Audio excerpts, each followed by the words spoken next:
you have to have community before you can have belonging, because community solidifies it. If the 10 people standing around me are at odds with me, I don't belong here. But if 3 out of the 10, hell, even 2, give me this sense of pride and community, I belong, because you are signaling to me that I got your back.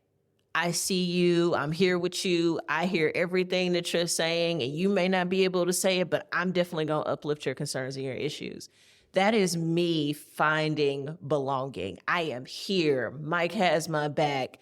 Now we can go out and do anything. I belong in the fabric of NWA. But the equity piece of that has to come in with me belonging here and knowing I have a voice. That's what's equitable.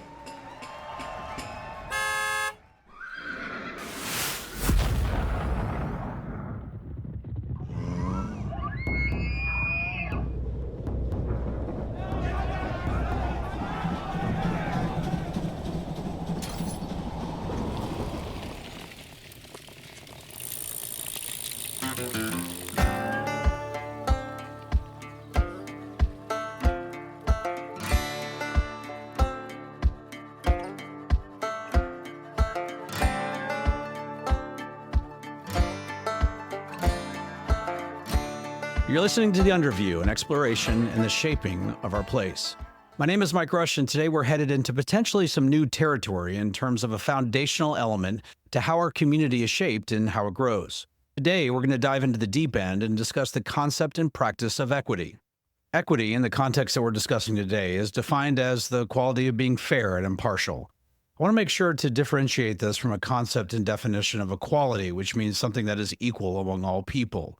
Both of these are really important, but I want to address this concept of equity today because it is important that as we consider the state of Northwest Arkansas, we do so that includes this lens. Equity can take many forms within a community. And the example that most may be familiar with would be around the concept of housing equity. All of the conversations that we've had around affordable housing would be considered housing equity, meaning that we're creating fair access to affordable, safe, and adequate housing. It also addresses issues like housing discrimination, gentrification, and homelessness. And of course, there's other forms of equity in a community, and they would include areas of economic equity, health, education, social, environmental equity, housing, transportation, political, cultural, and racial equity. So, of course, I would want to have Emma Willis come and talk about this concept of equity. Emma has spent her life within various industries, businesses, government agencies, and more, asking the question of what is equitable and where is equity missing. She's the founder of Impact Period, an organization that amplifies the work of entrepreneurs. She focuses on Black, Indigenous, and other people of color through corporate accelerators and citywide programs. However, I think that you'll find her communal practice of equity is actually something that she believes needs to be applied to everyone. One note before we start. At the conclusion of this episode, I included approximately 20 minutes of an unplanned discussion about the events of the tornadoes that came through Northwest Arkansas on Memorial Day. I went ahead and included this at the very end, but to me, it's just an authentic, unplanned conversation between Emma and I about how community and belonging are such a strength for Northwest Arkansas. All right, let's jump in. We got a lot to cover today. Emma, thank you for sharing a table with me. It's incredibly humbling to be able to sit here with you, and I'd love to start with your story. Yeah. I was born on the 4th coldest November in the history of the planet, November 2nd, 1983. But little girl born in Little Rock, Arkansas, spent most of my life in Southeast Arkansas by way of Houston, Texas. Grandparents, Methodist ministers down in McGee, Arkansas. Mom's family, farmers, and grandmother was a registered nurse. And so farms were everywhere in my life. I always have to start with the farms, and I have to start with the church and the funeral home, because I was actually born into entrepreneurship. And already, just before I knew it, I was required to be an entrepreneur. Nobody says that when you are a child of entrepreneurs that you are just already an entrepreneur, because you have a job when you can hold things. And so you're learning responsibility, you're learning accountability, and honestly, you learn operations. In the course of all of that, you don't know that you're learning it, but these are all the things that it takes farm families to keep things moving. And I just always knew how to rock with it. We were early morning risers, get the chicken eggs out, muck a stable, put a salt lick down, slop some hogs. I'm sorry, what did you just say? So This city boy didn't understand So anything for you those said. of you, and I grew up on a pretty large working farm down in Little Rock out in the county near Pinnacle Mountain. And so there's head of cattle, there are horses, there are hogs, there are all the things that you would expect. We ate amazing, but we all had a responsibility. But yeah, we were workers. We were bush hauling fence lines before I even knew I was doing actual labor. So because you just got to drive early, and heavy equipment was something your friends weren't using, but you knew you could handle it. But yeah, so grew up always working, one of 5 girls. I'm square in the middle, which means I'm diplomacy at its best. And so all my life has been understanding the operation and the flow of a day-to-day, understanding mediation and how to de-escalate situations, and then inevitably how to fly under radar. That's what happens when you have that many siblings on the other side of you, is you are given this amazing ability to just live out loud because nobody's paying you any attention, first of all. You get 5 kids. My dad had one nickname for 5 of us, and you only knew who he was talking to when the inflections changed for different consonants or vowels. But I will say my life and growing up gave me an opportunity, probably not like most people, but I could always just dream wildly. There was never a restriction on how big or how bold I could be. It was just whether or not I could find a willing audience to hear the next harebrained thing I was going to dream up.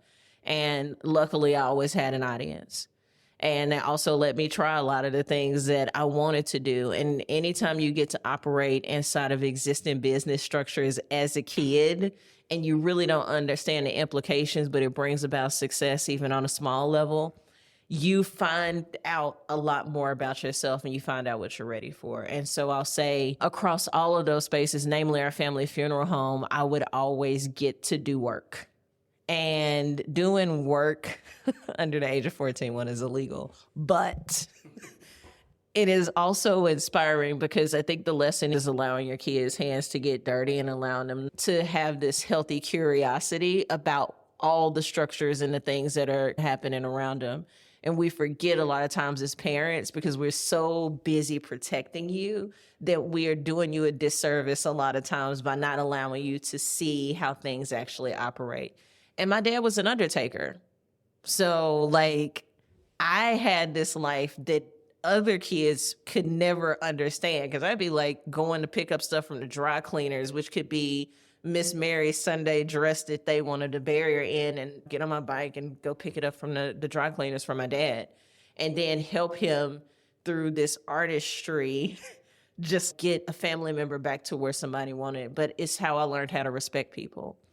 Funeral homes have an interesting way of tapping you into like human emotion and empathy, because I can't tell you how many times I would just sit in a wake and it would only be 2 or 3 family members there. And so you'd sit with the family, and sometimes you just hold a person's hand. Like, just to be honest, sometimes you would just sit there because what you want to do is try to help comfort a person. And I just can remember how many sad faces I've experienced in my life, but then also the really sweet and kind things that people can express on the other side of that is, I really appreciate you for doing that. And all of that to say, my childhood was riddled with the most amazing experiences, all of which actually shaped me. It had a lot less to do with college and had more to do with just the real people I got to interact with, because I'm also a product of just a church family. So we were church Monday through Sunday. All the world's issues are underneath the roof of a church. And so, again, I'm back to observation, and I'm back observing human condition, what people are actually asking for versus what they show up saying that they need or want. And I think that is where I started realizing there's more to an ask than what people will ever let on. And as I grow in my career, I actually started learning where to put that. Because now, at this point, I'm named after my grandmother. I have her entire name. She was a minister in the Methodist Church and in the AME Church, or African Methodist Episcopal, at a time when women ministers were not allowed. But they told her if she wanted to do it, they gave her the 3-point charge. So my grandmother had to go to 3 churches every Sunday. And none of my siblings wanted to go to church that long, but I'm always game for a road trip and to watch some more people. And so she took me with her, and I got to learn more about people. But then I'm starting to learn about like rural Arkansas and the issues of the people in the Delta and how is the community unseen and underrepresented and underfunded. But it's also amazing what church was doing for people, because if you couldn't get it Monday through Saturday, Sunday was going to have to be your recharge. And so in the course of that, it started teaching me more about the spaces and places that influence people and where they go and how they do things. And what my grandparents and my uncles and aunts were preparing me for was a lesson that I really didn't know that I needed. And it was just the ability to understand the human condition. I actually am not magic. I don't do anything special. All I do is actively listen, but understand during that active listening exactly where you're pulling this knowledge from and what it actually means to you when you're saying it to me. And so then it becomes my job to re-articulate what I just understood from our interaction and conversation and try to bring it into the work that you just asked me to do. And that kind of brings us to where I am now. Thank you. I have 100,000 questions based on just growing up and what life must have looked like for you. It sounds like, number one, a beautiful family, but just the dynamics are really beautiful. And so I think today where you're at, I've heard you described it being at this intersection of entrepreneurship and technology and community. And it's super interesting to me because your background and growing up in rural Arkansas, and you mentioned the lack of resources and why, asking this question, how does that propel you to where you are today? I love puzzles. And I never have been the kid that wanted the easy option because it was just not fair to my brain. That was like, challenge, it's not a challenge, we don't want it. And if anything ever seemed too easy, I always shied away from it because life has never been easy. And I think all those experiences I had with my grandparents and just having to do hard work myself made me realize if it's that easy, we're not solving anything. And so those intersections are really just a series of events that I don't even know how to explain it. And I'll tell you how this started. So college, I went to Philander Smith College, worked on a degree in business administration, subsequently got a degree as well in computer science. And nobody understood in the early 2000s why anybody would do all of that. But I was paying attention to trends. And it was the thing that kept making me anxious because I'm going, okay, we're in a dot-com era. Nobody's really taking computers that seriously, but I also understand the fundamental knowledge of business. And with the two, I'll have analytical thinking down, and then I'll also be able to communicate in a format that makes sense to the majority of the world. That's really where I was going with, because computers are dumb and it requires you to think. So you have to be hyper analytical in this format.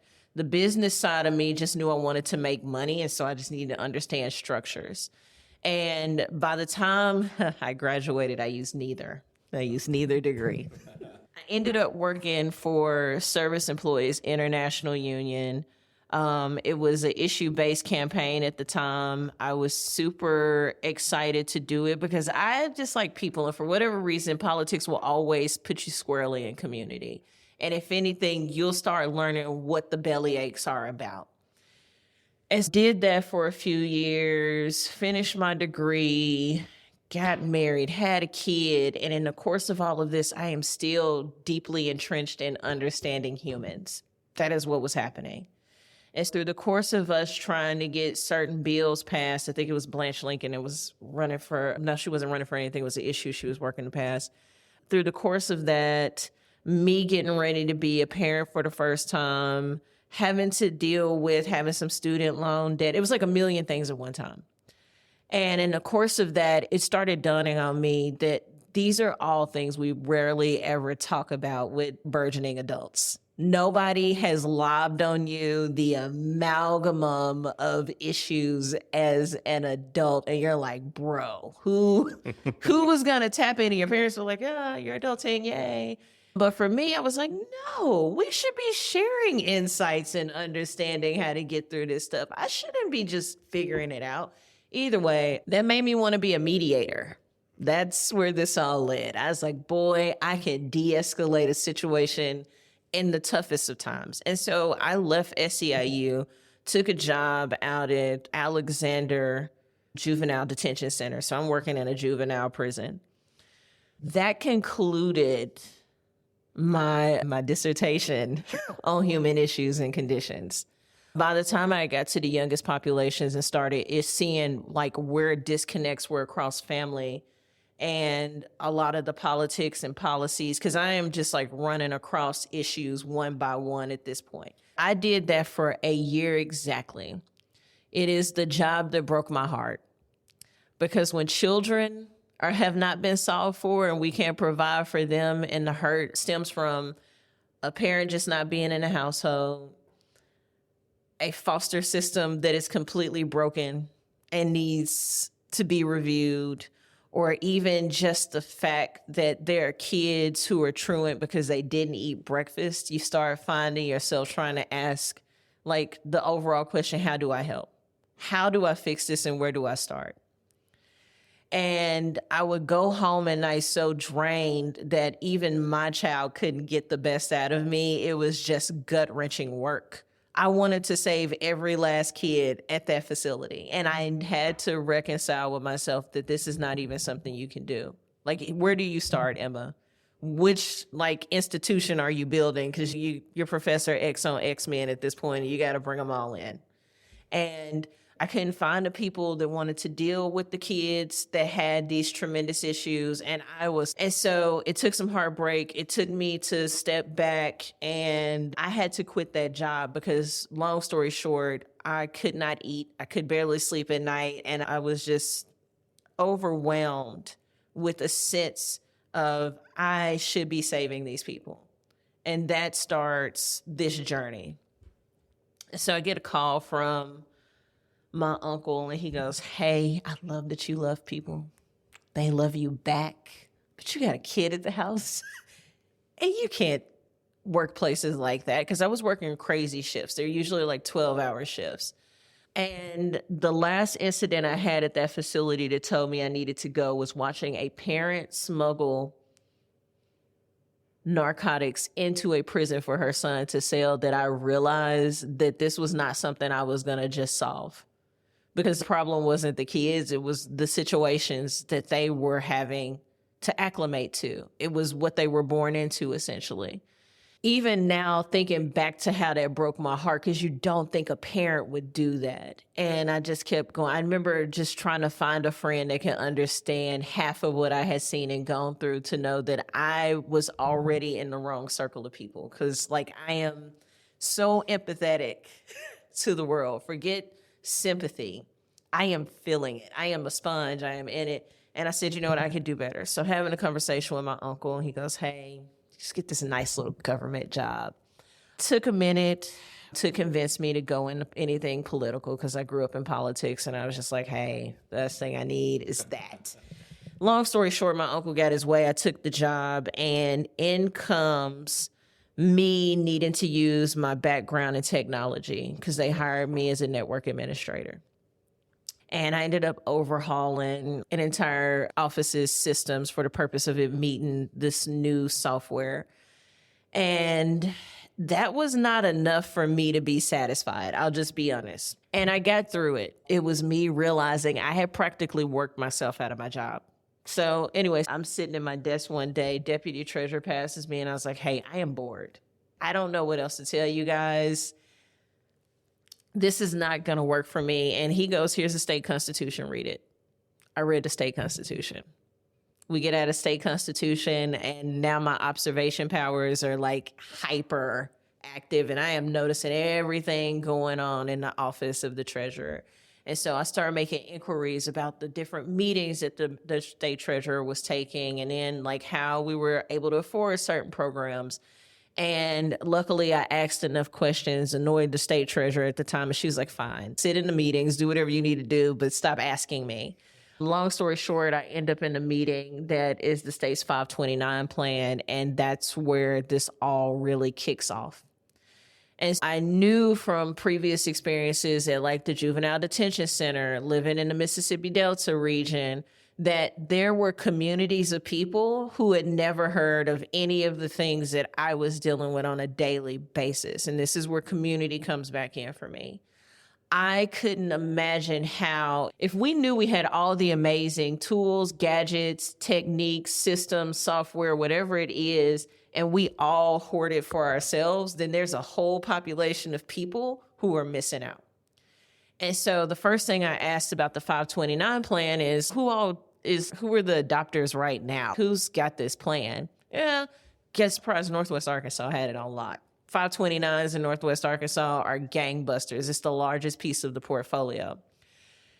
And so my curiosity requires questions. I am just like in the weeds now, asking a series of questions, and everybody looked at me and was like, oh my God, like we have failed because we can't answer any of this stuff.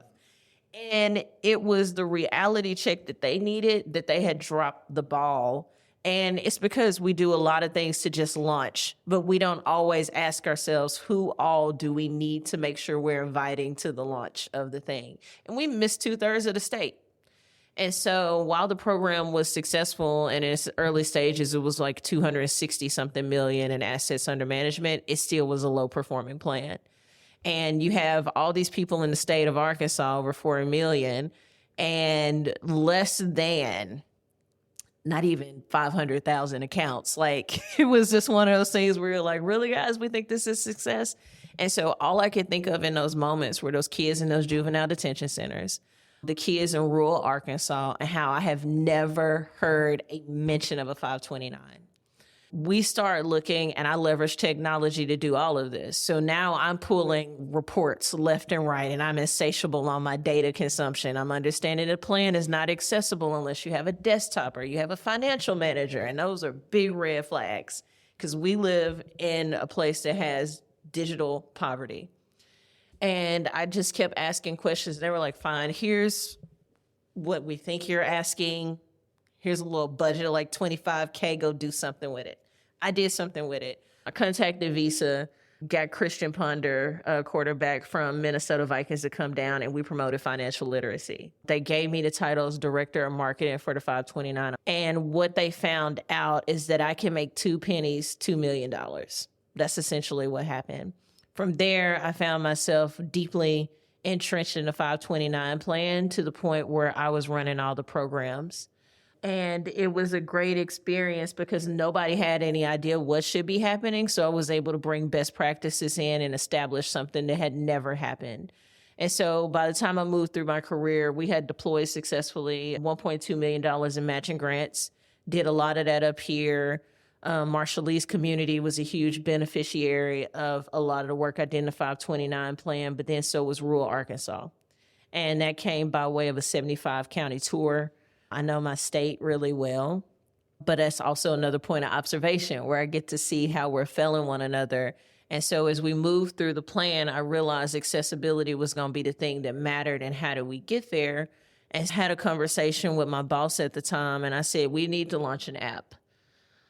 And I could tell that they thought I was crazy, but it's okay, everybody, when you say things that are not in people's traditional swim lanes. You just educate and you make it a nurture campaign. You bring people along and have them understand why you're asking for the thing. And I did. I got $1.7 million released to build out the industry's first app. And it was the coolest thing I ever did, because I was bringing technology not just to the state of Arkansas's 529. That app launch forced an entire industry to reimagine what was possible. And it's because I had a program administrator that was resistant. They turned around and they had to unleash that same power for the other states they represented. So then it just became a wildfire. And that's the type of disruption everybody should want, the one that allows for accessibility and opportunity. And what's beautiful about the 529s is that if a kid gets a 529 and they know they have it, they're 5 times more likely to go to college. And so now I'm dealing in the business of just being able to bring you access and what accessibility actually means to people. So now you get this intersection truly of community, entrepreneurship, and technology. Because if it wasn't for that community lesson that I had early on, I wouldn't be thinking about how our systems have failed people and how I need to reimagine or restructure. And then the systems piece brought in policy. So it also looked like me being able to run a number of pieces of legislation just to consider the least of us for 529s, and that's foster kids. And it's because foster children have to be subjected to asset limits. They didn't ask for that. They can't help it that they're getting a SSID and all these other subsidies, but it was preventing them from being able to move some of that money. And honestly, you should talk to people in foster care, but these kids have so much money sometimes that they direct the foster parents to just spend it on randomness because their kid can't have assets. And my job was to say, if you were buying new TVs every quarter, how about I take the next step and I go to our state legislators to see if I can create something that will allow for a foster child to have a 529? Because once it moves into that vehicle, the asset limit conversation is over with. And so we did that. It's been a lot of really good work that has made me peer into the issues that have kept people bound, reduced their ability to have any type of mobility from a wealth standpoint. And we have enough systems in this country that just say, if you want this thing and you enjoy it, you got to stay right here. Now, mark my 10 years there. And I would say those are all significant milestones. And my job and my brain requires that I be challenged for the most part. And so I left there, went on to bring a marketing firm back up to NWA, led that strategic effort for them. That also happened during the pandemic. So 2019 was a blur for me. Did that for them and then immediately rolled into the tech company Suchi at the end of that. And then that starts a whole new transformation in my career in terms of really hard things. Emma, it's incredible because you're in the middle of this fighting for this equity and opportunity for underserved children, families, communities. This idea of equity, how do you think about that? I think equity is a simple word, honestly. And I've been in enough community meetings to know it's the one person that can't point to when you say, what is it that you want? Most people cannot answer that. It is really a perplexed question. It requires some complexity, it requires depth, it requires time, and we don't usually give people that in any format, right? And I was just like, all right, what are people asking for? Equity is as simple as me saying, I just want to dress like Mike. That's it. And now, then I don't know being that able, that's something to... I mean, today we are dressed the same, technically. But it's one of those things where they're asking to be able to walk in the store and get the same thing. What they didn't ask you is to have a certain amount of money to go in and get it. They just see there are signals out there that let me know that there's a divide. That is how we get to inequity. Equity for me just looks like if I'm going to save money for your kids' college, then I'm going to save for the other kids' college. Equity looks like the state being a better partner and communicating that to all citizens. So maybe when you get your taxes back, you get this opportunity to roll those dollars directly over into a 529 that you got refunded. That's equity. Equity is you talking to me the same way you talk to them, but then also understanding there may be a sharp learning curve here. And so I need to change the language a little bit so you understand I'm not telling you no. I'm just giving you explicit play-by-play now on how to get the thing. And I think we miss a lot of times what it is to be equitable because we immediately talked ourselves out of how much work we think it's going to take. And a lot of times it is just opening the door for everybody. It's removing the ticket barrier and saying, no, it's everybody can come in. So now it's the onus is on that person, right? It's up to them whether or not they partake or they participate in what is being offered. But equity has to be, if I am going to have this event or do this thing, then everybody's welcome to come in. And I know you can immediately start the argument with equity from, okay, what if they're already millionaires and you want to let them in? 9 times out of 10, they actually don't need what you have, but you made it available for them. They can't say that they didn't know what was going on. So we do this thing where we parse out equitable opportunities. It has to be the LMI population, or, oh, it only can be for brown and black founders. Equity is everybody getting to sit in a room. But we never frame it like that. We immediately make it exclusive to a population. But what we really need to understand is there are deficits and there are gaps in learning across the board for everybody. It's just like me wanting to sit here and start talking to you about farming for rice. I'm assuming that Mike knows how to farm for rice. And so I would just be talking over your head and it would make it inequitable. But in my work, all I've learned is my job is to merely make it available to you. Do you want to go to the thing that I'm doing? Okay, I'll pick you up. Equity. And then it's, oh, we're going to eat dinner afterwards, but I'm not going to ask you because I already know, but everybody's eating dinner. So we immediately removed any indignity also in that situation because it's just taken care of. I'm not going to separate you from anybody else and put you on the spot. I'm going to make this a welcoming space and create opportunity.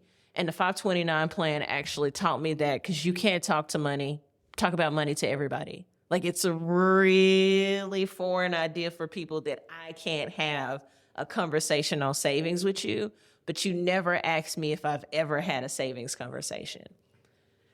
And so everything I've ever had to do, I have to remove myself from it.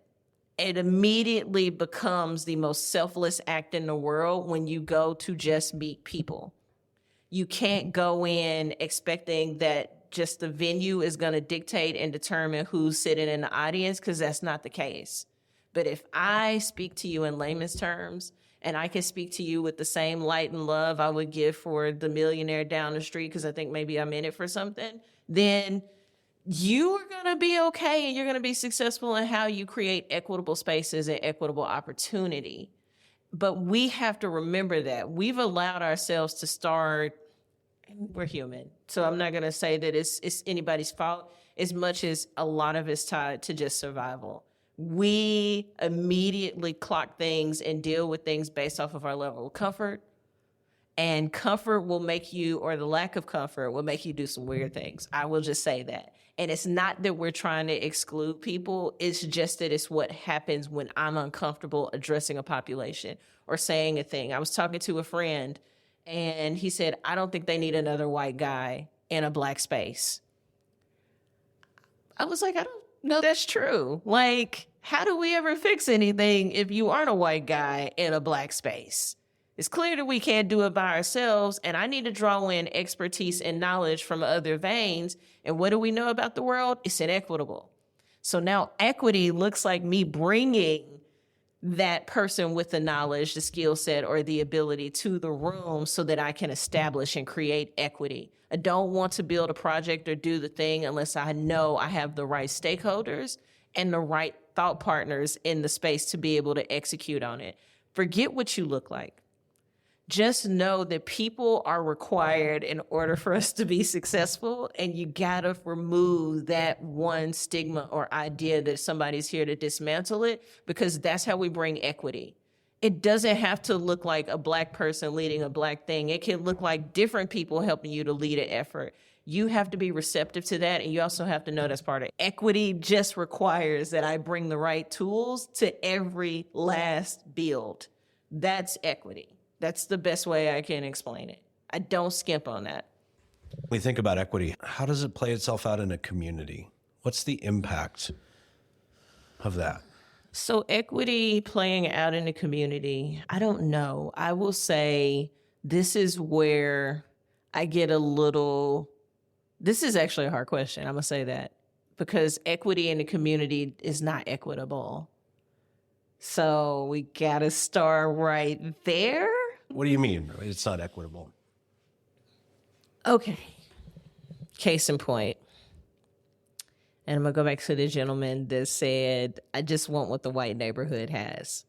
He had to say that in a meeting with people who were in a very different income bracket than him. He had to bring that up in a forum that he was not familiar with, which is charrettes. And it was inequitable because immediately you can tell there's a knowledge gap in the room. So equity is not always equitable. What they did do is make it accessible because he was in the room and he was able to contribute. That is a certain aspect of equity. Everybody gets to participate.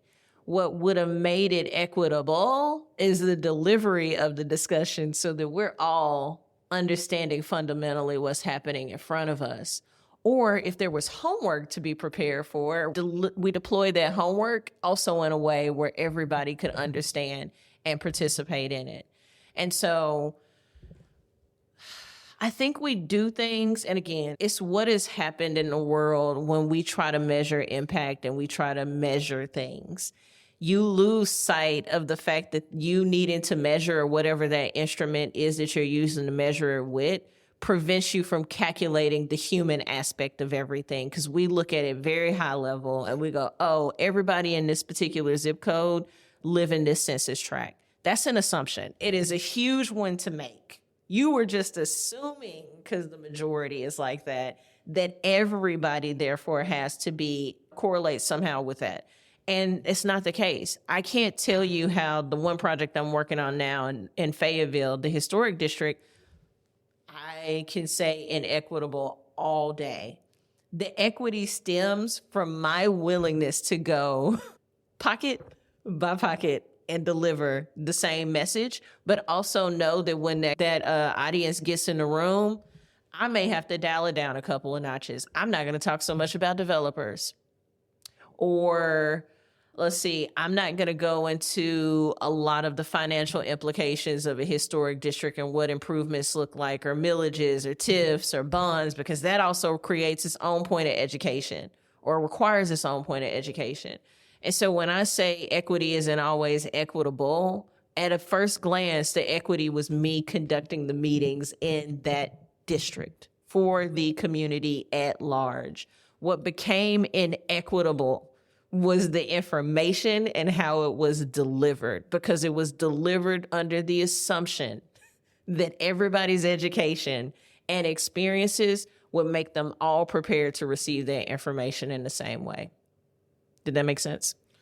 Like, Emma, when you think about this idea of equity, right, and you think about Northwest Arkansas and this growth that's happening and the challenges we have ahead, how does this idea of equity start? Are we starting from a place of equity as we think about how this community is going to move forward? I mean, we aren't. But I also don't know how you would do that at this point, just to be fair. That's fair. We are the coolest science experiment going. I will say that.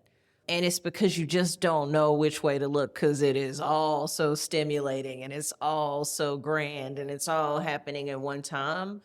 And my concern in all of this is that this is actually where inequity begins. This is, if we don't catch it now, we just keep sliding south with the things that we fail to catch.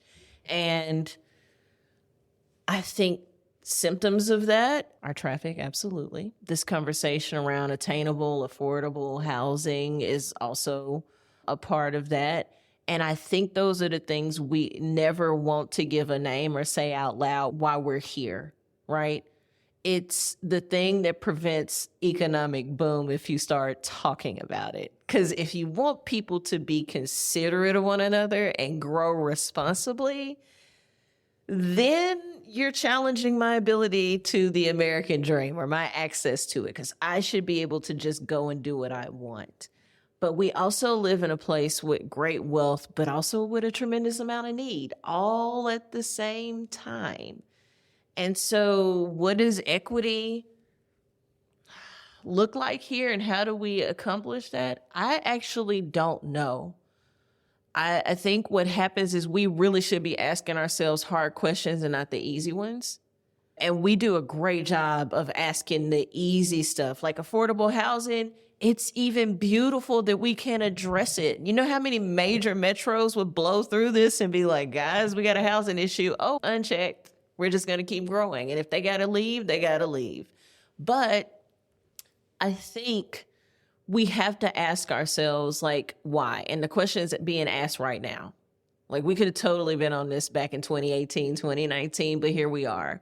And it's a knee-jerk reaction to an extent. And with any knee-jerk, you miss a lot of things.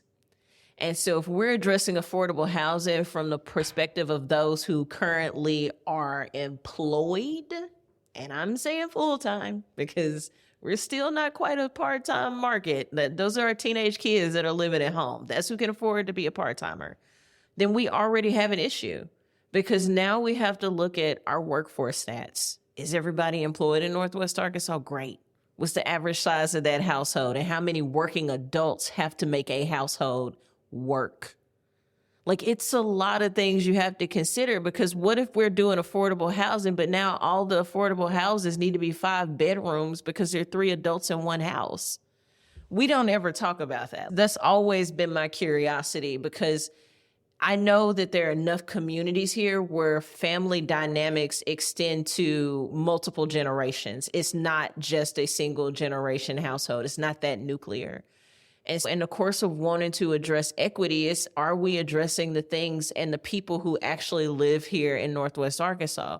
And I would say we're only addressing a fraction of the population, if not only 3 to 4% of the workforce.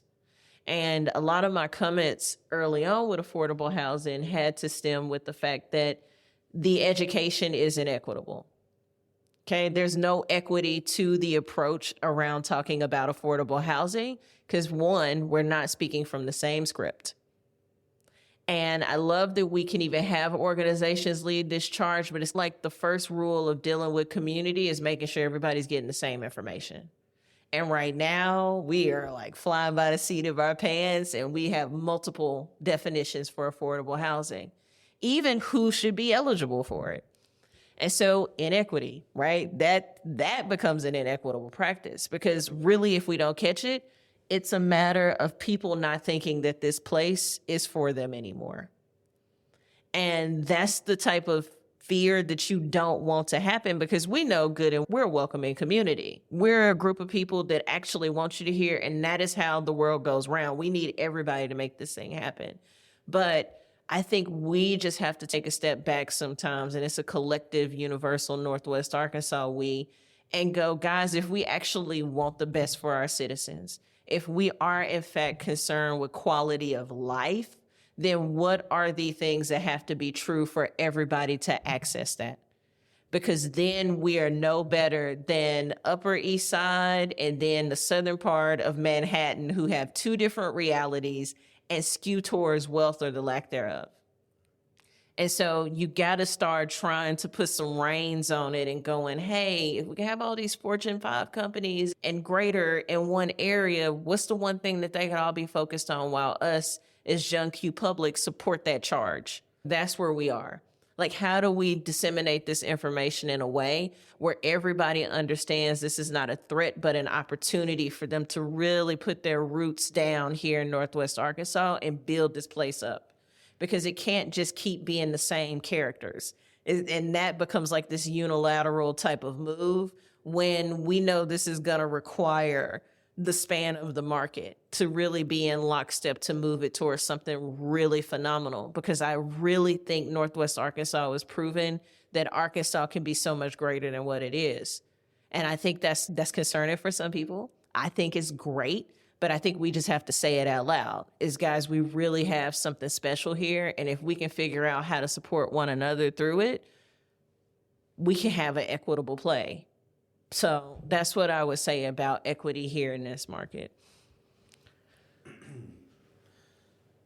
You mentioned this idea of belonging within the context of equity. Yeah. Help me maybe connect the dots on how does belonging and how we feel like we belong or don't belong to this place Yeah. work itself out in this conversation? We've talked community, we've talked belonging, and what I'll have to say, and these were my words to you, you have to have community before you can have belonging, because community solidifies it. If the 10 people standing around me are at odds with me, I don't belong here. But if 3 out of the 10, hell, even 2, give me this sense of pride and community, I belong, because you are signaling to me that I got your back. I see you, I'm here with you, I hear everything that you're saying, and you may not be able to say it, but I'm definitely going to uplift your concerns and your issues. That is me finding belonging. I am here. Mike has my back. Now we can go out and do anything. I belong in the fabric of NWA. But the equity piece of that has to come in with me belonging here and knowing I have a voice. That's what's equitable. It's not trying to go into a situation and figure out if you always have to have an advocate, but having this sense of belonging that allows you to speak up and be able to talk about the things and the issues that are happening here and not make that an exclusive place to operate. Because a lot of us are serial board members in this market. It's this own little affinity group. We all know each other. We all float around the same places. But then think about all the hundreds of thousands of people here that don't sit in those rooms. Do they question their sense of belonging here? Or do they need to go back into community and figure out where they established that in order to get to belonging and to feel like they actually have a voice and the ability to say the things that aren't always comfortable, but sometimes just need to be said?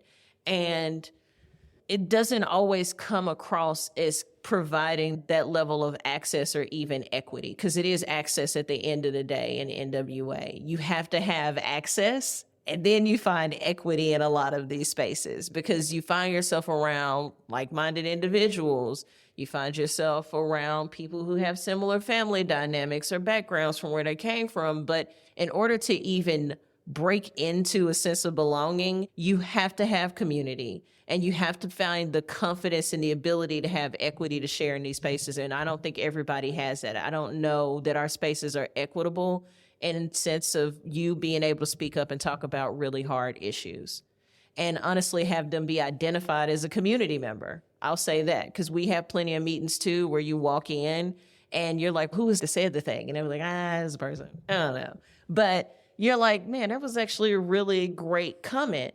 What's equitable is that note has been taken and it's uplifted in subsequent meetings to say, did we address this? Did we give this any additional thought? Oh, is that a part of another issue or concern? Okay, let's relay it back to that human to let them know that we heard them. And so that becomes equitable. This is where, again, belonging ends up being a great thing, but you have to have community, the people who support you. Then you feel like you belong, but also in the belonging, we have to have equitable means of access, conversation, and ability to uplift those issues. I've also heard you talk about this idea of being perfectly disconnected here in Northwest Arkansas. Could you give me some context on what that means? Yeah, perfectly disconnected. We live in a space, in a place, and I contribute to it. I'm a huge proponent of NWA. I love everything that we do here. But there's this idea that if somebody is working on the issue, then it does not require our attention. And we don't do enough to ask why even half of the nonprofits exist in this market, which leads me to perfectly disconnected. We see them, we celebrate them on NWA Gives Day or Giving Tuesday, and then we don't explore anymore. And my thing is, we're perfectly disconnected because we wait for prompts most of the time. That is when you have the privilege of being disconnected from issues. And I will tell anybody, just ride down the eastern side of the interstate. So do any of your East Rogers, East Springdale, eastern side of Fayetteville, down into some of the southern parts of the area, and you start seeing issues you don't have to address in other places, just clearly. When I first started working here, I think there was something happening where Bentonville schools had all the breakfast for free for the kids, and I was floored. I said, as a parent, the thing you don't have to think of, but you can rest your mind knowing that your kid ate something if you failed to send them lunch money, because I've been that parent. But no, I saw that, I celebrated it, and then it was like 24 hours later, I'm going to a meeting at Springdale School Districts, and at the time it was Dr. Rollins still leading everything, and he hit me with these stats that I was not prepared for. And it's that Springdale schools sitting at 80% free and reduced lunches. And I was like, how? Like, how does that work? And he was like, no, we have the highest free and reduced lunch rate, but they're also the largest school district. They also happen to be sitting in the backyard of some of the wealthiest like companies, corporations. And I was like, so he's, trust me, we've been working on trying to solve this for a while. And so talking about the lack of equity, right? This is back to being perfectly disconnected.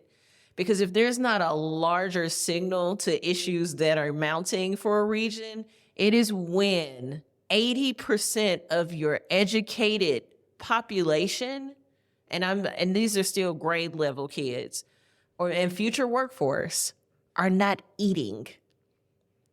You're now talking about mental development when you start talking about nutritional issues. So again, perfectly disconnected. We give out turkeys for the holidays. We do all the cute stuff. But you got kids that if they're on free and reduced lunch, probably don't have a meal to go to at home. So again, perfect disconnect. We're addressing it. Yeah, we talked about it, but there are all these little things that have to happen after that kid leaves the school. And we aren't being great stewards of the places, the people, and the things that we hold true, because if we are, in fact, focused on quality of life and we want to be these people, we have to move outside of ourselves and go, I need to ask a couple more questions. Like, how did we get here? Why is that the case? So perfect disconnect is going and doing your marathon in the morning and racing to raise money for child hunger, but not even bothering after the marathon to go and drop off the food or understand if there's something more that you can do in this community for the people who call this home as well. And so that's my thing. And we burn out ourselves wanting to be the do-gooders and save everybody. And that's also part of the perfect disconnect, is that we see people around us every day burning the candle at both ends to save everyone. And we just think a donation of a couple bucks is going to be it. It's not. I was just at the Squire Jehagan Outreach Center last week. I didn't know that operation was that large. I'm standing there with Monique and she goes, we're packing these toiletry bags to send to families that just were hit by the tornado. So we're having a meeting packing bags. And I'm just sitting here having to acknowledge for myself what I didn't know. So then it comes the series of questions, like, how else can I help? What does it look like to do more? And while Monique is one of those people, she absolutely has a heart of gold. It is, where could we also be showing up for her? Or how do we help her address these zip codes that she's feeding more than others? Because this is where, again, I get back to perfectly disconnected. We think we send resources or things to one place and that solves it. All it does is make you sleep better at night and gives you this boost of energy thinking, I'm a great person. You'd have to do it 60,000 more times in the course of the day for you to truly feel fulfilled. But my challenge to anybody here is, if you are supporting or giving, and you should be, always take the steps to learn a little bit more about the issues that these organizations are facing, why they had to open their doors in the first place. Understand it's not going to always be your area funders that are going to make the wheels go round on that thing. It's a lot of times it is community is what's needed to make all of this work. So perfectly disconnected from anything for me just means you stop at the surface level and you don't take the time to peer into the real issues that are going on around you. Because we do a great job of talking, and we are a community of very well educated people, but we often are not the practitioners or the people that are willing to go in the trenches. And so I encourage more people to roll up their sleeves and put on their muck boots and just get dirty. And you'd be surprised at what you can fix. And I don't know how to say that anymore. And I always shout out Melissa Leylon at ACOM, because My time with them taught me a series of invaluable lessons around what people actually need in a market. And it's how we are so quick to forget individuals was the greatest lesson. So we have the second largest population to the Marshall Islands, which means there's a whole world of people from another country here that call this home. Some people know that fun fact. Most people wouldn't even know which city they need to descend into to interact with them. But you know why it's important to know who the Marshallese are? Because a lot of our advancements in weapons and technology came from us decimating their island. And now they need community because they need to feel like they belong here. And the inequity in this situation is that we've allowed a C3 to just do the work. Nobody has shown up and tried to embrace them anymore. And it's great. She does events all the time. But what happens when a community surrounds you in the course of any one of these issues? You actually make a great deal of change. And there's a groundswell of opportunity that comes along because now it doesn't look like the same 2 or 3 people always contributing. Instead, it looks like people with many skills, many capabilities going, I can take that piece, I'll do that piece. And before you know it, we've supported one another in a real way. So again, it takes that community to get to a sense of belonging. And just also stats on the Marshallese, highest rate of communicable diseases. A number of the women end up just having to have their children adopted. Education attainment rates are low. Truancy rates are high. And these kids are looking for a community to see them. They need to be seen and acknowledged. I love seeing my Marshallese brothers and sisters because they're fishing usually when I see them, but is a community of people who are begging for things that don't exist here for them. They have to find belonging amongst each other and don't have a sense of belonging across the masses. And so if there was a population that would allow me to make pleasantly disconnected real to people, that would be the one. Because sometimes you just need to know what you're missing in order for you to know what more you could be doing.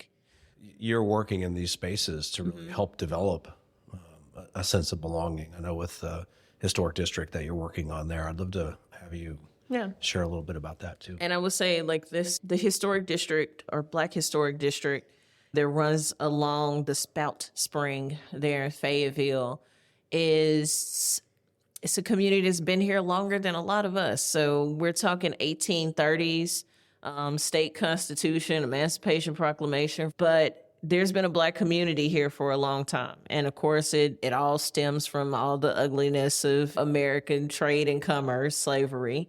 Washington County actually was a seat that allowed for a great deal of sales of slaves.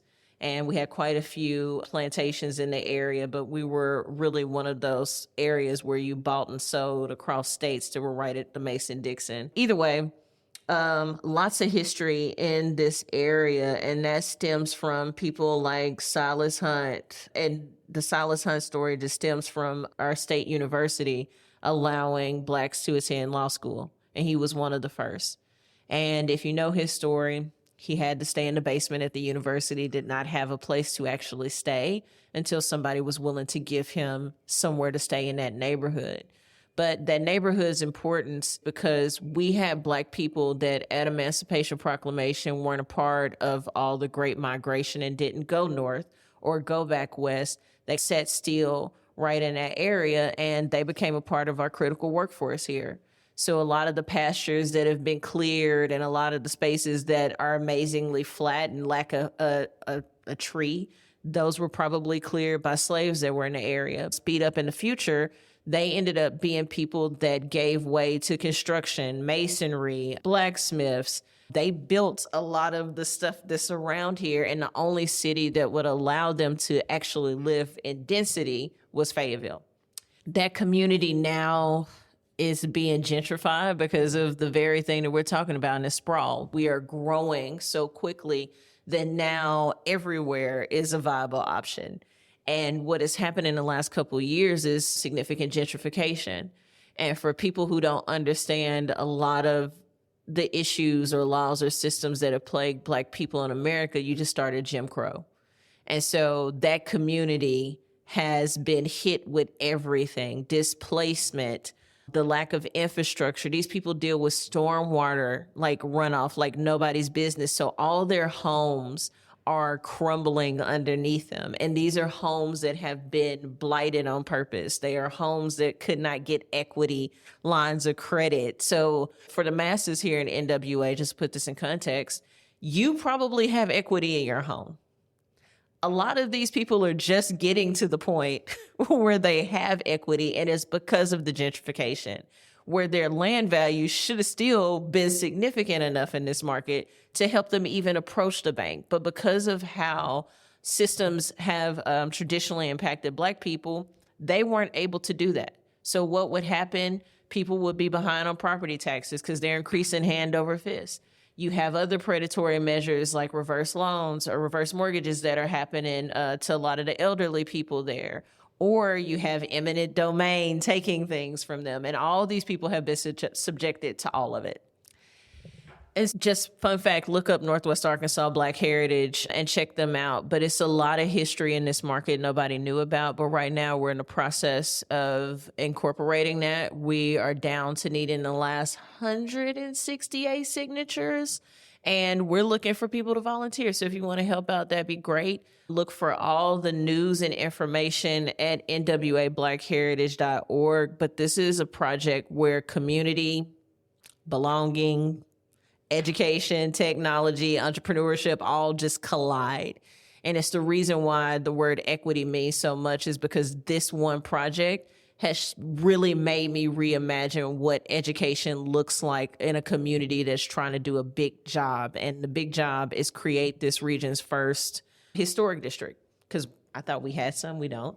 And so Fayetteville is leading yet again in a way where something's getting ready to come to fruition, and we want people to be surprised, happy, and just, if anything, curious about the history that exists. Because as Americans, and I don't have to just emphasize that African American history is under attack or being erased, I think it's all of us need to do a better job actually knowing about this place that we inhabit.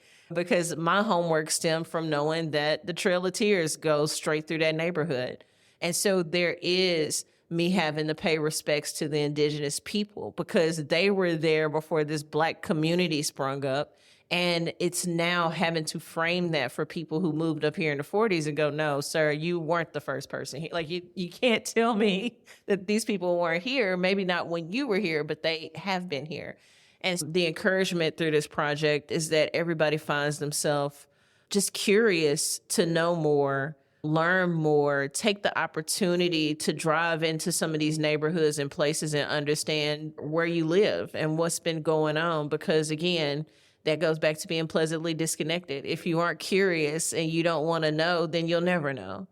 But there's so much more to these places than all the new and cool things that we add. There are real people here and there are real stories and honestly some really cool lessons to learn about how we can grow smarter and better together. I'm curious because I asked this question to everyone, what your perspective would be on this. And I'm curious, what are your fears for this place? I think my fears for this place probably goes back to that last question about equity. Like, how do we even start addressing equity? And I don't think we can ask this market to slow down, but I think we can ask for people to be a bit more in tune. So my fear is that we lose sight of community for the sake of having all the new, flashy, and exciting, because these lessons are everywhere. And there'll never be a shortage of these lessons, is that you can, in fact, get what you want, but then there's also going to be some level of loss somewhere else in the course of you getting the things that you think you want. And so I think as we grow and as this community gets larger, let's not increase the issues that are already associated with this market, but figure out how to reduce a lot of the stress and the strain of our C3s by supporting them in the work that they do now so that they don't become future issues or things that plague this market. And that's where my fear stems from, is that we will become so grand and so big that we lose sight of community, because I think it is important. And I couldn't imagine a tornado cleanup in Brooklyn because it would not be the same thing. We'd be yelling at each other primarily still.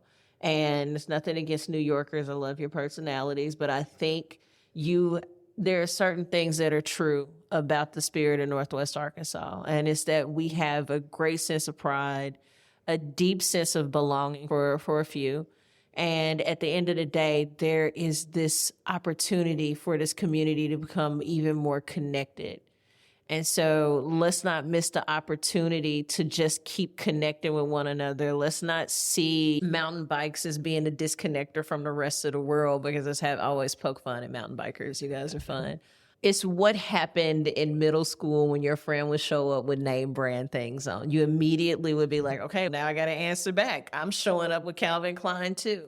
And it's not about that here. I think what we have to do is figure out how the funky, exciting differences that we all possess are also just welcome signs and not these separators or dividers, because I want to be on the trails, but I also don't want a mountain bike. And then just figuring out how we welcome more people into these spaces so it starts feeling a bit more organic, because we are the natural state. If we don't do anything, we should be organic. And that's in our relationships. And that's how we approach one another. But just finding ways where we continue to seek community, we continue to want to know all the new faces that move in, and not let it just be a story of growth, but let it be a story of how community stays connected and tied together in the midst of uncertainty, because these are all wild times. This is practically the Wild West. We just happen to have running water. But this is new, and for a lot of us, it's something we hadn't seen. So the fear is that we'll grow and we'll lose that connection. And I think it's the thing that we have to really reinforce at this point, is like where the connection lies and what the opportunity is to stay connected. Really the foundation of the questions that we're trying to understand is like, what does community wholeness look like? When I use that word wholeness, within what you see, what does wholeness look like for our community? Ooh, we're already doing a decent job at wholeness. I will say that. I love the fact that you can go to events and never know what you're going to see. Like, really, I went to Hootie and the Blowfish, and I don't know what I was going to see. But community wholeness is going to probably have to start looking like cities with no boundaries. Meaning we feel welcome. Even if I live in Rogers, I'm more than welcome to attend things in Springdale. It's not just for Springdale.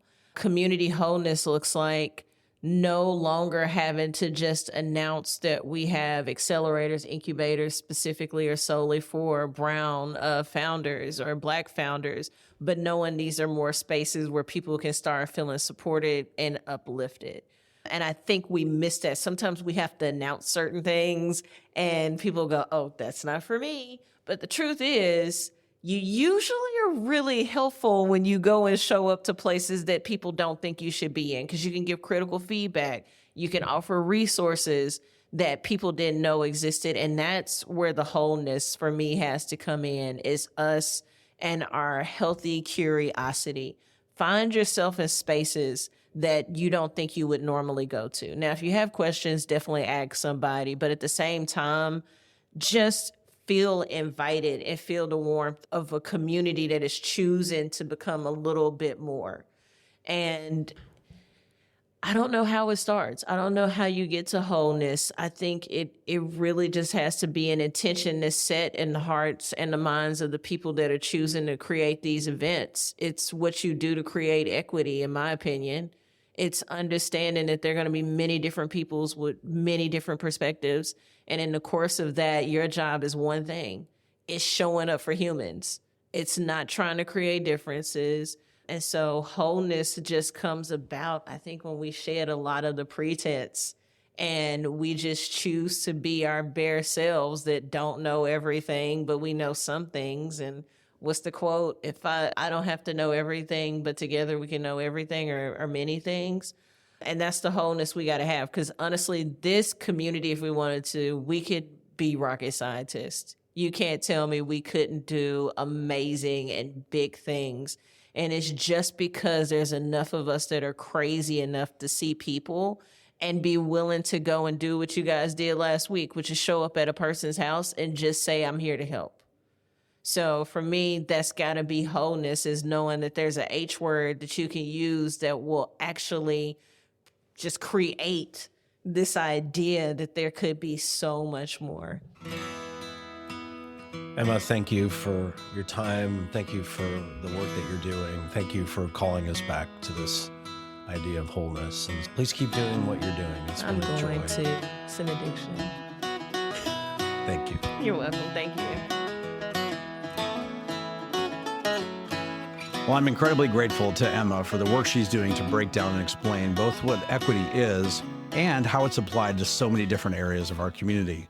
Over the past couple of months, I've had the opportunity to watch and work with Emma with both debris cleanup after the tornadoes that ripped through Northwest Arkansas on Memorial Day and through a community volunteer day on Juneteenth as a part of the NWA Black Heritage's Historic District Initiative.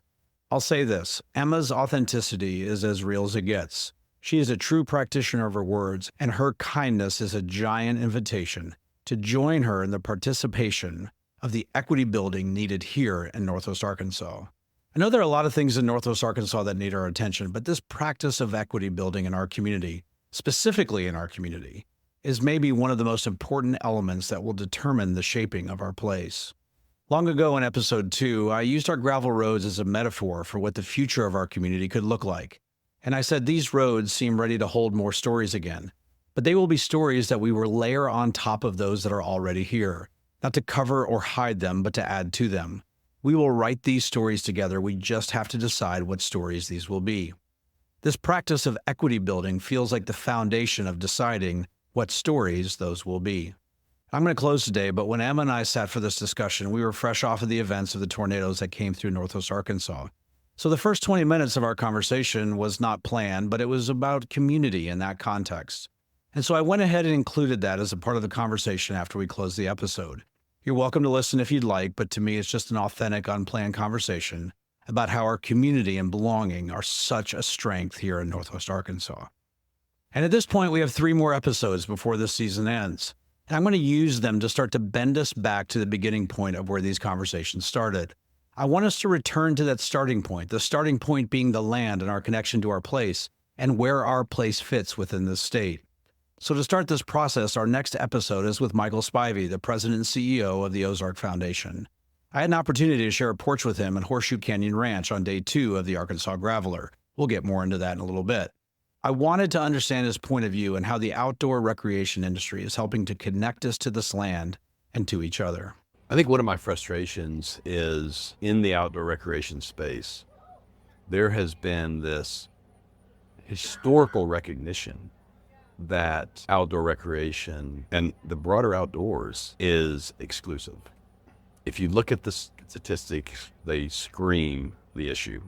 At most mountain biking, cycling events, triathlons, it's 80, 90% Caucasian affluent. There's huge barriers to entry. It's well known. It's well discussed. And nobody's out there really trying to not just chip away, but blow the wall down. So I look forward to sharing this conversation with you because the outdoor recreation industry is a big part of the forces that are shaping this place. And the Ozark Foundation's approach to bringing equity to this space is really changing things. And also, if we're lucky, I may have some bonus content for you next week, trying to get a little bit more information and together around the Arkansas Graveler. We had an incredible experience, and I want to share some of those stories. So that's our episode today, but if you have time, here's Emma and I's conversation about the community and belonging during the storms. This is like the after credits, the behind the scenes, the bonus clip. But Emma's words are so good, I didn't want you to miss them. And I find myself going, I think people, they'll surprise you if you let them. And I think that's been the whole week is people have surprised you. And you are just in a position where you have to let them. Yeah. You find out how many of your defenses have to be down in order for you to receive help, which is why you don't ask for help in the first place. It's the ultimate need, but it's also the one thing as humans we're reluctant to ask for. It's like help. It's such an easy word. And I promise, when you texted me, I was like, do I bother Mike with this? Or do I yes, you do. Or do I let insurance just deal with it? One gives you this sense of weight and just stress. And the other one is an honest, I'd be happy to help. Most people are not prepared for the person saying, I'm happy to help, because then you're immediately disarmed and you're like, do I actually have something I need help with? Like, how do I articulate this? And so what I'll say is I just kept going back and forth, because again, our conversation was super dynamic and I was super certain. But what I was not certain of is what happens when disaster is at play. And I have to say we rallied. Like, at the end of the day, we rallied. And the little bit that we all did for one another in the course of this tornado is just enough for us to honestly feel like we belong here. That's what I'll say. Because now I am more interested in the people that were in my yard helping to pick up debris. I'm more interested in the contractors that came down from Oklahoma that were willing to just pick up chainsaws and help, because everybody has a life. Everybody has somewhere else they could have been, but they all chose in that moment to do something really significant, which was see you as a human and a human in need and have the ability to empathize with you, because they all know if that was me, I'd also love this type of help. And so that was my takeaway from last week. And I have to say, I don't know that I've had, nor have I experienced that level of support. And I've been in some major instances, but nothing like this. And I'm talking about dire stuff I've been around. But this is a different type of community. It was no questions asked. We're just going to show up and do the stuff. And I think if we had time to spend 48 hours with each person we helped, we'd also find something else that we could probably help with. And that time was fleeting. It wasn't long enough, but I think the encouragement here is that there is a community being built. And sometimes you have to just step outside of your comfort zone to build it. I think that's the biggest lesson. It's not gonna look like your next door neighbor or just the church that you go to. Sometimes it's gonna be complete and total strangers in your front yard with chainsaws and their name written on their hard hat. And so it's gotta be the best thing to feel and know that if you are in distress, you have a community that has your back. That's what I'll say. Yeah, it's going to take me a while to unpack it. I've never been through something like this before, and relatively, when you look at where we were, we got really lucky. And Yeah. so I think, but being in the middle of it, where it's like, someone said, and they gave me language for it, which was super helpful, and they said, I don't know where else I should be. Like, with all this going on around me, I have to be here. Yeah. I can't be anywhere else. And Yeah. I just hear it reiterated time and time again. Like, I have to be here. I want to be here. One of the guys that came out to your house, he was on vacation in Florida watching it, like when it happened. He got back 2 days later. Yeah, he's back, yeah. And he's like, I was missing out on what it looked like to really love people and to be part of the community. And it's going to take me a long time to get my head around. I just have to get everybody who has ever saw differences in people. Something about this event just made us all just bleeding hard humans in a really amazing way. We are probably in some of the most chaotic times, from like just political, environmental. It's so many unknowns that everybody's navigating, but the smiles and the willingness to just dive in was everything you needed to just reaffirm anything about humanity and what we could be. And so I think if you have to say anything about this tornado, the prayer is that Northwest Arkansas figures out that they actually can be better together. That's what I'll say.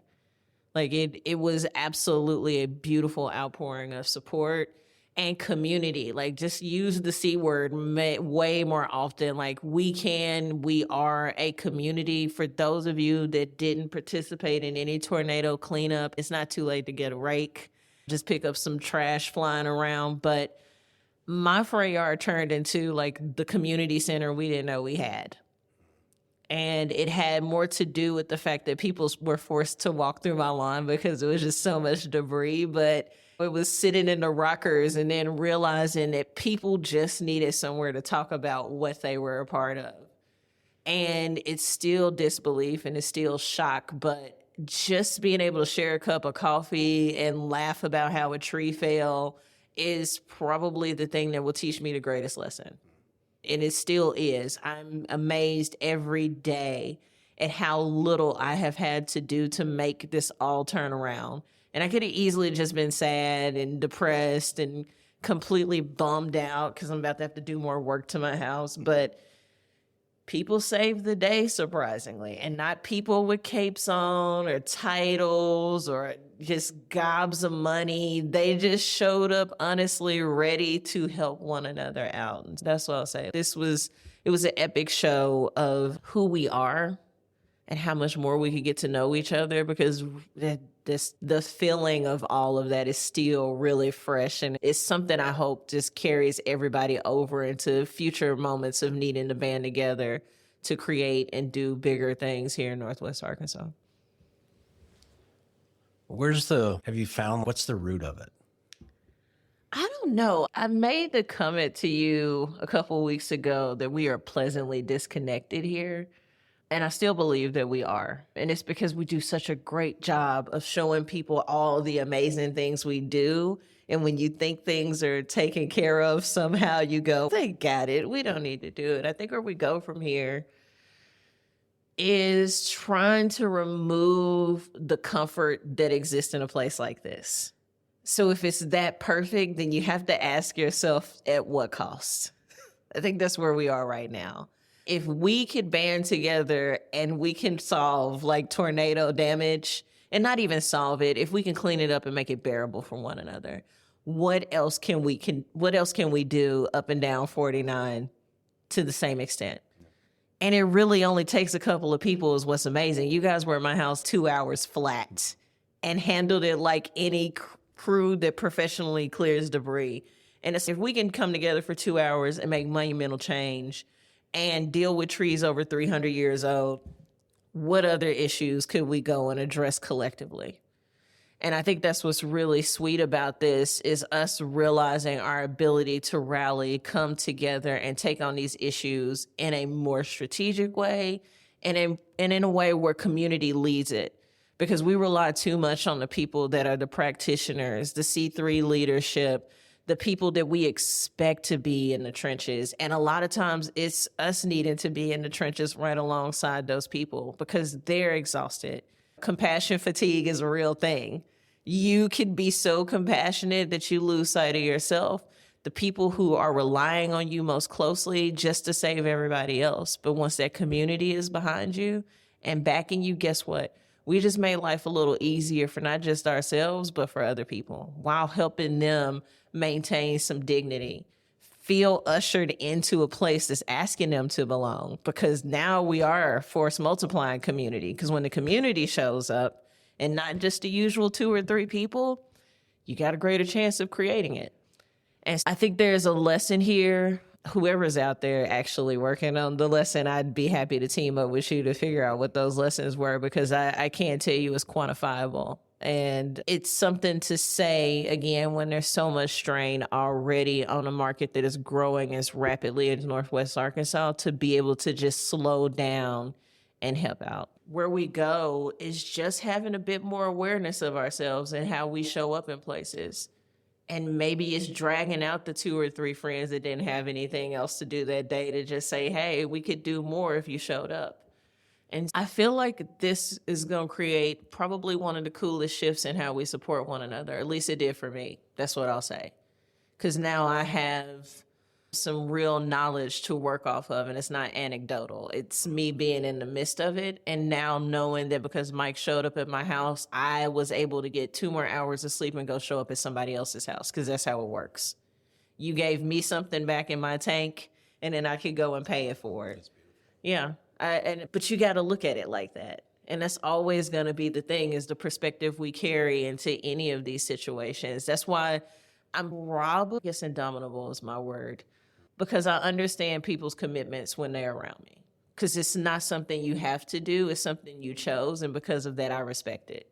And that respect I have for you means that I am now capable of doing even harder things than I thought I could yesterday. Because just a little bit of faith and energy that you showed up with was enough for me to be inspired to do more and to help more people out. And so hopefully that spark is found in Walmart. Totally rebrand the spark, because the spark should mean way more than Northwest Arkansas now, but it should be the spark. It's really good seeing other people see you and have the willingness to sit with you in tough times. So it's just jet fuel. That's how it is for me. I see it and I'm excited that you helped me out. I'm like, I can't let Mike down, because he showed up in the early morning hours with a chainsaw and with strangers. So it's just one of those things where you could easily just sit in what just happened and be completely beat back by it. Think about all the financial implications of major damage or what could have been lost, but what we know is we gain community in the course of all of it. That's what I'll say. I listen to you, and at this same time, I think what goes through my mind is this desire that I have to be present in whatever it is we're going through. And so I would count myself as a person of faith. And to me, that's the only place I think that I find it actually is real sometimes. It's like in that we have this understanding of, we have this shared language of pain and suffering and loss. And that in those spaces, when we're all reduced to those places, I think it gives us an opportunity to just step back and peel away the layers that we spend all of our time putting on top of it, to find it. So it's, on one hand, I'm deeply grateful to go be a part of it, but like in many ways, it's super selfish too. Like, I have to go be a part of that, because it's there that, to me, I find that place of, I find a centering, if you will, of this is actually what matters. And it's not the things and like you said, the titles or the people. Yeah, at the end of the day, it's found in this common, everyday, humble work of just being available to do what needs to be done. Yeah, and I think fulfillment comes from those moments. We're not anything if we can't be of help or service to someone else. And it is great to amass things and money, but at the end of the day, they don't give you that warm sensation that flutters around your heart and in your belly and allows you to sleep well at night, knowing that you just contributed something that will never have value to it. It was a moment. It was something that was a gift, and it was meant to be received that way. And again, I'll always go back to perspective, because we have to sometimes untrain ourselves to look at things a certain way. Yeah, you had to get up early, you had to show up, and that's all part of it. But usually about 5 to 10 minutes in, that thing happens where you are reassured why you're here. You get the confirmation. It's, no, I made the right call. Having to shake out the concerns and anxiety associated with showing up at a stranger's house, but you did it, you were there, and because of that, you actually changed somebody's life. My sister had you guys posted all over social media. Oh, she's precious. And I think it is about all the stuff we don't talk about. And we do a great job of making success a big deal, but how many people's pictures got posted this week as 40 under 40, greatest and most daring tree taker downer? Now that would be great. Because I watched it and I'm like, man, they don't know what they're doing. But it was neighbors showing up for each other, and it was great. I don't know how else to put it, but when do we get to that point in the world where we can just celebrate the success of being human or just being a citizen, like in what that word means? Because we are all inextricably bound to one another. And it's that thing that we never talk about. It is the tie that binds. It's the zip code. It's the things that we enjoy. Because had Crystal Bridges been harmed this week, my God. No, seriously, destination harmed. Yeah. We would have immediately been like, guys, we got to get over there. We're cleaning it all up. That's how community would have shown up. Because we all love that place. It is now meant more for us as a region than a lot of other things, because we get to be proud to have that in our backyard. We're happy that it's a part of our story and who we are. And it's a gift that is given, but now we all feel responsible for it. I know for me, when the damage was happening, I was like, okay, whose house do I need to just set up shop at and just go help with? Because that's what it was about. I didn't even know I had damage. I just knew we had a tornado. I was the person filing the insurance claim right as the tornado was hitting, because we did have Wi-Fi connection still. But it was like, I just knew the next morning was going to be about supporting my neighbors, my community. And instead, I needed the help. But again, we find out the places that ground us will also create community, because we all love them. It is the kids' sporting events that we go to, even though we know our kids are bad athletes. We just go because community has to show up. It's a lot tied to those moments. And I don't think it's any different. But yeah, I do hope, and the prayer is we all become a little bit softer and a little bit more real post these experiences together.